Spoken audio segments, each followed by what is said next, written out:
বাবার বাড়িতে বেড়াতে আসলে ভাই কিন্তু আগে এসে বলে দিদি তুই কি খাবি এরকম শুরু করে দেয়। তো ভাই দেখো আমার জন্য কত কিছু খাবার নিয়ে চলে এসছে। তো দেখতেই পাচ্ছ, দেখো আইসক্রিম এনেছে, ফুটি এনেছে আর স্প্রাইট এনেছে। তো ফুটিটা আমার জন্য এনেছে, আমার ফুটিকে তো ভালো লাগে, আর স্প্রাইট আমি খাই না, তো স্প্রাইট হচ্ছে বাড়ির সবার জন্য এনেছে। তো ভাই আমার জন্য একটা নতুন ধরনের আইসক্রিম এনেছে। তো আমি বাড়িতে আসার পর থেকে বলে যাচ্ছে খুব গরম লাগছে না, আইসক্রিম খাবি, রাবড়ি আইসক্রিম। তো আমি বললাম যে আমি কখনো খাইনি, তো বললো চল খেয়ে দেখবি, ভীষণ ভালো লাগে খেতে।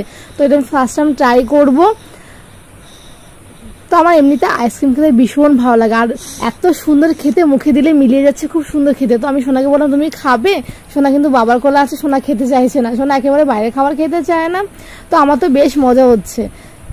তো আমি স্প্রাইটটা ধরো চলো সবাইকে ঢেলে দিই, বাবাকে দেবো, ভাইকে দেবো।